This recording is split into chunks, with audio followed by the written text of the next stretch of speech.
Short ಸರ್ಕ್ಯೂಟ್ನಿಂದ ನಾಡ ಕಚೇರಿ ದಗದಗಿಸಿದೆ. ಒಳ ಮೀಸಲಾತಿ ಜಾರಿಗೆ ಆಗ್ರಹಿಸಿ ಆಕ್ರೋಶದ ಕಿಚ್ಚು ಸ್ಫೋಟವಾಗಿದೆ. ನಮ್ಮ ಮೆಟ್ರೋ ಪ್ರಯಾಣಿಕರಿಗೆ ಸಿಹಿ ಸುದ್ದಿ ಸಿಕ್ಕಿದೆ.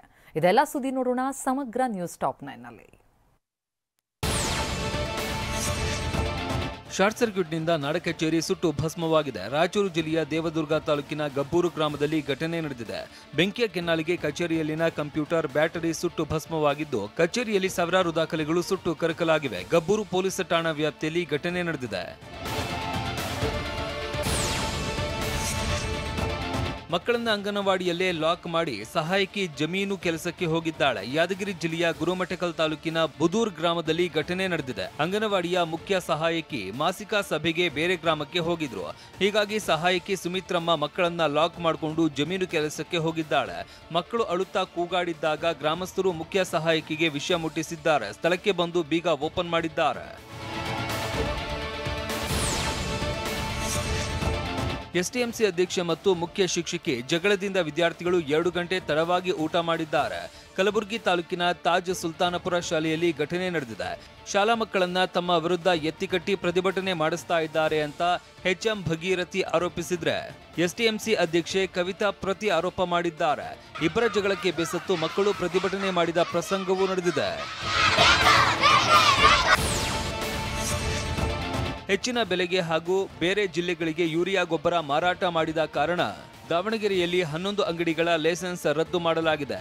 Dibbadahalli agro service, Srinivasa agro traders, Channagiri ತಾಲೂಕಿನ ನಲ್ಲೂರು ವೀರಭದ್ರೇಶ್ವರ ಫರ್ಟಿಲೈಸರ್ಸ್, ವೀರಭದ್ರೇಶ್ವರ ಟ್ರೇಡರ್ಸ್ ಸೇರಿದಂತೆ 11 ಅಂಗಡಿಗಳ ಲೈಸೆನ್ಸ್ ರದ್ದು ಮಾಡಿ ದಾವಣಗೆರೆ ಡಿಸಿ ಆದೇಶಿಸಿದ್ದಾರೆ.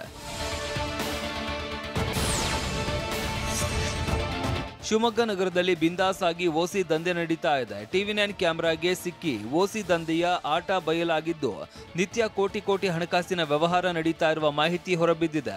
ದಿನಸಿ ಅಂಗಡಿ, ಟೀ ಅಂಗಡಿ, ಬೀಡಾ ಅಂಗಡಿ, ಆಟೋ ಸ್ಟ್ಯಾಂಡ್, ಕೆಲ ಸರ್ಕಲ್ಗಳಲ್ಲಿ ದಂಧೆ ನಡೀತಾ ಇದೆ.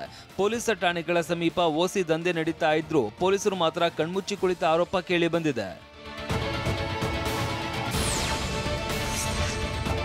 ದರ್ಶನ್ ಫ್ಯಾನ್ಸ್ ವಿರುದ್ಧ ನಟಿ ರಮ್ಯಾ ದೂರಿನ ವಿಚಾರವಾಗಿ ಮಾತನಾಡಿರುವ ಮಾಜಿ ಸಂಸದೆ ಸುಮಲತಾ, ಅವರ ಸರ್ಕಾರ ಇದೆ, ಆರೋಪಿಗಳ ವಿರುದ್ಧ ಕ್ರಮ ಕೈಗೊಳ್ತಾರೆ ಎಂದಿದ್ದಾರೆ.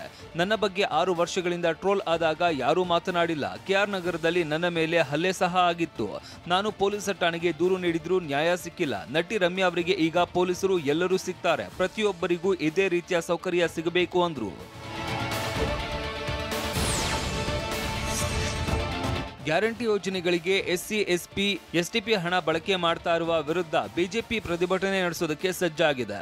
ಆಗಸ್ಟ್ 8ನೇ ತಾರೀಕು ಬಳ್ಳಾರಿಯಲ್ಲಿ ಬಿಜೆಪಿಯಿಂದ ಬೃಹತ್ ಪ್ರತಿಭಟನೆ ಹಮ್ಮಿಕೊಳ್ಳಲಾಗಿದೆ. ಬಿಜೆಪಿ ರಾಜ್ಯ ST ಮೋರ್ಚಾದ ರಾಜ್ಯಾಧ್ಯಕ್ಷ ಬಂಗಾರು ಹನುಮಂತು ನೇತೃತ್ವದಲ್ಲಿ ಪ್ರತಿಭಟನೆ ನಡೆಯಲಿದ್ದು, ಜನಾರ್ದನ ರೆಡ್ಡಿ, ಶ್ರೀರಾಮುಲು ಸೇರಿದಂತೆ ರಾಜ್ಯದ ಬಿಜೆಪಿ ನಾಯಕರು ಭಾಗಿಯಾಗಲಿದ್ದಾರೆ ಅಂತ ಬಂಗಾರು ಹನುಮಂತು ಮಾಹಿತಿ ನೀಡಿದ್ದಾರೆ. ಬೆಂಗಳೂರು ಮೆಟ್ರೋ ಪ್ರಯಾಣಿಕರಿಗೆ ಗುಡ್ ನ್ಯೂಸ್ ಸಿಕ್ಕಿದೆ. RV ರೋಡ್ ಬೊಮ್ಮಸಂದ್ರ ಮಾರ್ಗಕ್ಕೆ ರೈಲ್ವೆ ಸುರಕ್ಷತಾ ಆಯುಕ್ತರಿಂದ ಸಂಚಾರಕ್ಕೆ ಅನುಮತಿ ಸಿಕ್ಕಿದ್ದು, ಆಯುಕ್ತ AM ಚೌಧರಿ ನೇತೃತ್ವದ ತಂಡ ಪರಿಶೀಲನೆ ನಡೆಸಿದೆ. ಜುಲೈ 22ರಿಂದ 25ರವರೆಗೆ ಹಳದಿ ಮಾರ್ಗದಲ್ಲಿ ಪ್ರಾಯೋಗಿಕ ರೈಲು ಸಂಚಾರ ನಡೆಯಲಿದೆ. ಎಲ್ಲ ಅಂದುಕೊಂಡಂತೆ ಆದರೆ ಇದೇ ಆಗಸ್ಟ್ 15ರಿಂದ ಪ್ರಯಾಣಿಕರಿಗೆ ರೈಲು ಲಭ್ಯ ಇರಲಿದೆ.